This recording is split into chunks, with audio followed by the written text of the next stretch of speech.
A popular beverage at the soda fountain that you've probably never heard of was called champagne soda, and it disappeared because of prohibition and pretty much hasn't been heard of since. Now, the interesting thing is it doesn't actually contain any champagne in it, but it is made from champagne syrup, which contains wine and a few other ingredients that any meager bar can put together. It was quite popular because it makes a very interesting and unique soda, but it can also be used in cocktails and highballs. Now, it is low alcohol, and if made following one recipe, is considered non-alcoholic. So let's talk a little bit more about this lost ingredient called champagne syrup. Hi, I'm Darcy O'Neill. This is Art of Drink, and I've been writing about cocktails since 2004. I've also wrote a book on the history of the soda fountain. So today we're going to talk a little bit about soda fountain ingredients, specifically champagne syrup.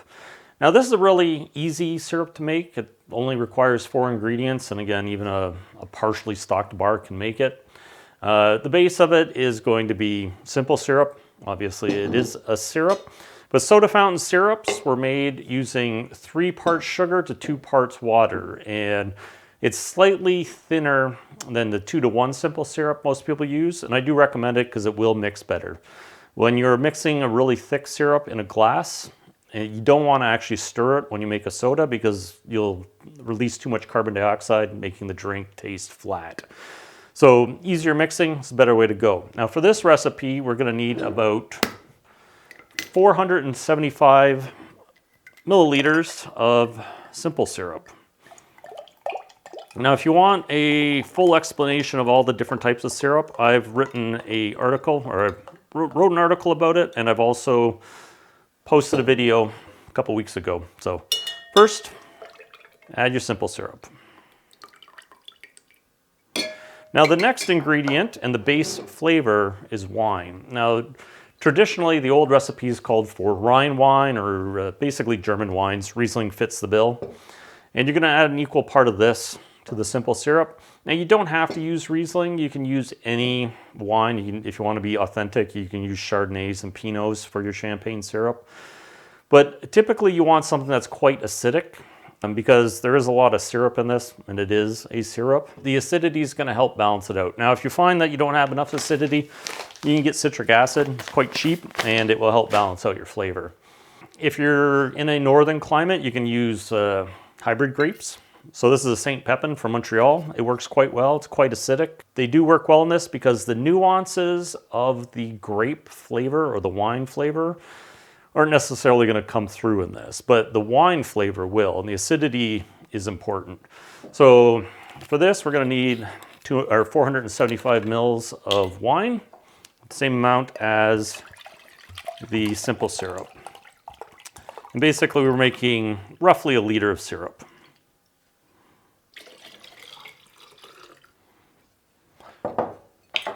Now from there, we need a brandy. Now you don't need anything expensive. Any brandy will do, or even eau de vie, any grape distillate. Basically, this is just going to reinforce your brandy or wine flavor. And you will add 1 ounce of brandy to this. But if you have cognac or an Armagnac, they all work. And then finally, you need sherry or any other fortified wine. Now, Fino sherries are used because they do have kind of a yeasty element to them. But you can use port, white port. You can use ruby port, but it's going to change the color of this. So you kind of want to stick with lighter colored fortified wines. You use Marsala, Madeira. All of these are going to provide a certain level of depth to this. And you're going to want to use basically half an ounce. And so it's not a significant amount, but it is going to make a difference in your flavor. So,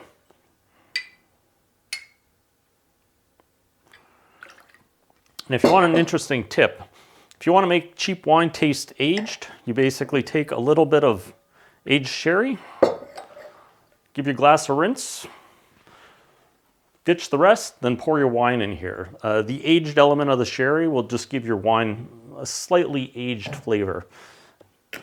That's how they make counterfeit wines. Now basically that's your syrup, and you just want to stir this up until it's combined and then bottle it. And then what will happen is you'll end up something like this. Now, it has a fairly strong flavor of wine or aroma, and it's going to be the base of your drink. Now, glass selection is important. You can use a champagne flute. They do work, but you'll need to get a 9-ounce flute because you're going to need to add soda water to this.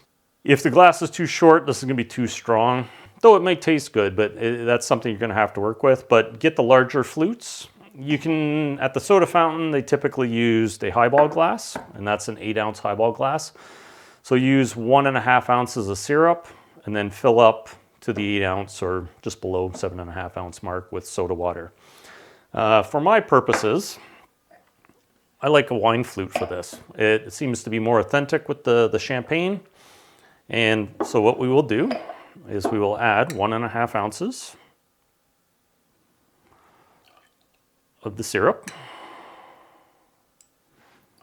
And you can add up to 2 ounces. Typically it's 1.5 to 2. And then you'll add soda. And you want to do it fairly slowly so it doesn't foam over.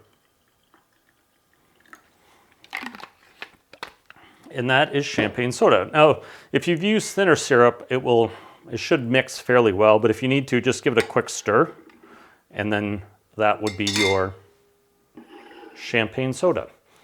The other thing they did, they rarely ever served it as a base syrup. They'd often add a flavor to it. So in this case, I've made a strawberry syrup. If you go through old soda fountain manuals, there are many different ways to make this, or different syrups to use.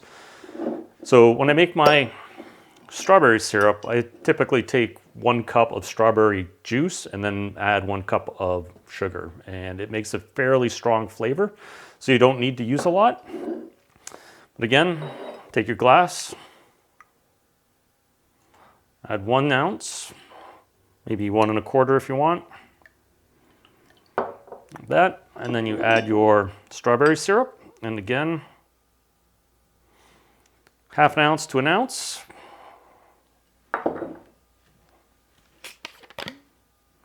Then carefully add your soda water. And that is a champagne soda. You can garnish with strawberries, but those are your champagne sodas. They're interesting. If you find them too sweet, a dash of acid phosphate tends to dry them up pretty quickly. It will depend on people's preferences, but if you work with the formulas I've given you here, that's the starting point. Again, you can modify these any way you want, and they will make interesting syrups. You can add bitters if you want. So you can go the champagne cocktail route and add a few dashes of bitters, and then give it a stir or let it float. But there's infinite possibilities to work with these champagne syrups and champagne sodas, and they're unique, and most people probably haven't tried them. So if you're interested, give it a try and let me know how it goes in the comments below. Thanks for watching. We'll see you next time.